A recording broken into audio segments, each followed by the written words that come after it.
For 3 years, the war in Ukraine has slowly but steadily redrawn Europe's security map. What once seemed a distant conflict has moved onto the edge of the continent's front doors. On December 2, 2025, Russia's leader Vladimir Putin declared bluntly that if Europe wants war, Russia is ready now.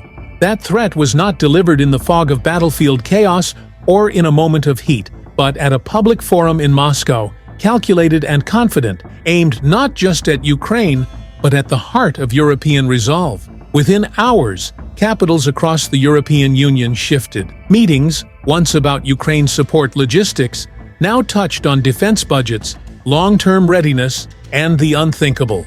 War on the continent once again. This essay explores how Europe is responding to a crisis that could reshape its destiny, not as a delayed consequence, but as a direct existential confrontation. From aid to arms, the EU's strategic pivot. For decades, the European Union framed itself as a soft power bloc, built on trade, regulation, diplomacy. The idea of a European army or joint defense capability was political flair more than strategic reality.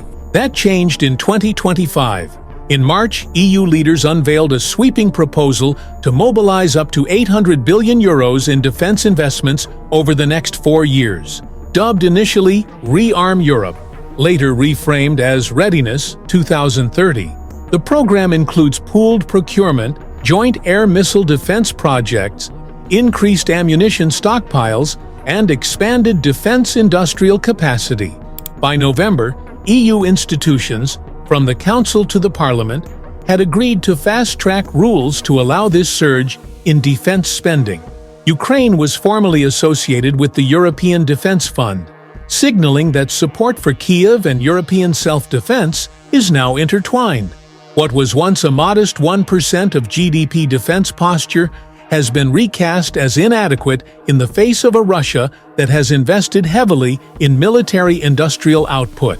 European leaders are now arguing for sustained defense spending well above NATO's 2% target, recognizing that the soft power Europe of 1990 no longer exists. The threat is real. Russia's war economy and military surge. Europe's rearmament isn't paranoia, it's response to hyper-real danger. Intelligence reports from multiple EU countries warn that Russia could rebuild and strike within the next 3 to 5 years if left unchecked.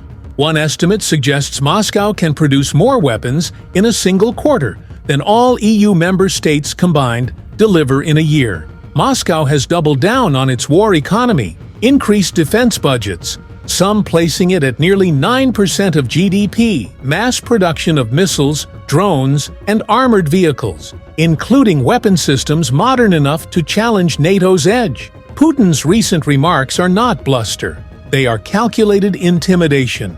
By stating Russia is ready now if Europe chooses war, Moscow puts the pressure back on European capitals, forcing them to show either unity, strength, or strategic paralysis.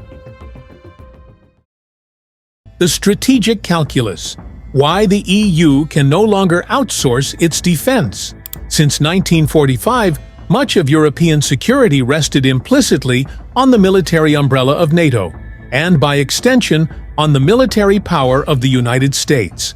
But the war in Ukraine, shifting U.S. priorities, and recent peace push controversies have exposed the fragility of that reliance. The 2025 hostilities in Ukraine, combined with wavering U.S. policy signals, have sparked a fundamental question in European capitals.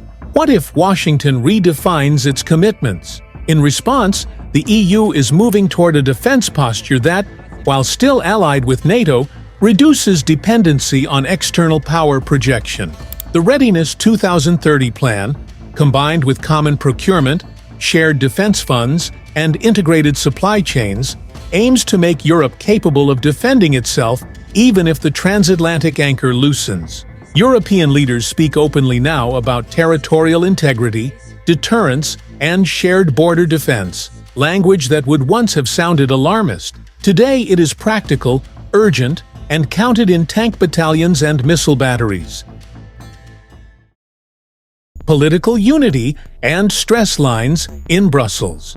The push to rearm Europe isn't free of friction. While many Eastern and Baltic states call for rapid armament and aggressive deterrence, some Western states, burdened with debt, inflation, and energy crises, hesitate at high defense spending. Italy, Spain, and parts of Scandinavia lag behind. The new fiscal proposals attempt to break this deadlock: pooled loans, EU-level defense funds, common procurement systems. But domestic politics, economic hardship, and political fatigue are real obstacles. Furthermore, while the EU counts on technological industrialization to build defense capacity, whether European industry, fragmented and historically civilian-oriented, can meet Russian pace remains unclear. A recent academic simulation of a Cold War 2.0 scenario warned that Europe's defense industrial base is still off track for sustained mobilization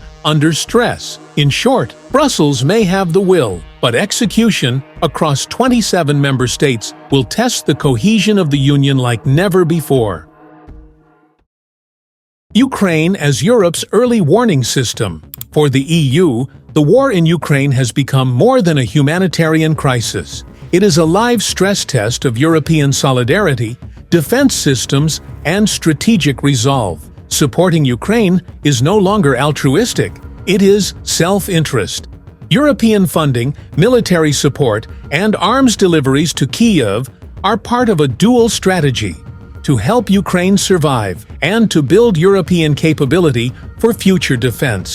The EU's recent decision to integrate Ukrainian industry into its defense industrial base underscores this shift. If Ukraine falls, the danger to the Baltics, Poland, Finland, and beyond becomes immediate. That existential threat is now public. Sweden's foreign minister, border state officials, and countless civic leaders across the EU have warned that deterrence must be real, not symbolic, not declarative. Strategic consequences. The return of realpolitik to Western Europe. The resurgence of defense postures, arms production, and military readiness in the EU heralds a return of realpolitik to a Europe that once viewed war as a relic of the past. The implications span globally. Global supply chains disrupted. Defense industrial prioritization may pull resources from civilian infrastructure, green energy, or public welfare, shifting the continent's economic trajectory. NATO's transformation.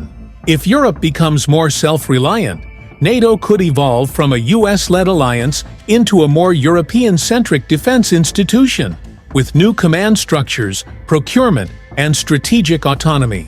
Diplomatic balancing act.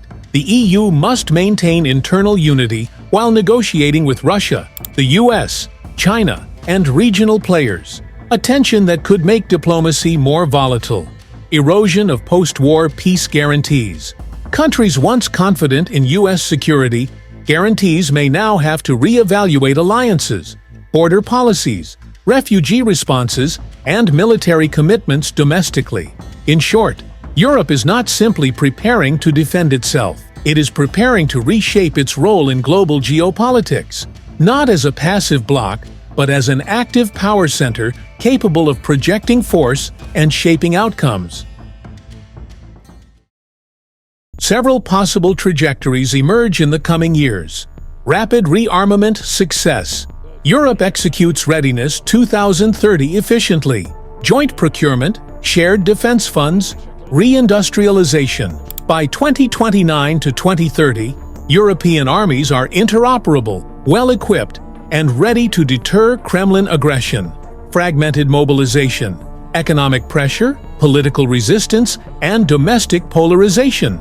Slow rearmament, leaving Europe vulnerable and pushing more burden on NATO and the US Cold War. 2.0 arms race. Russia continues military buildup.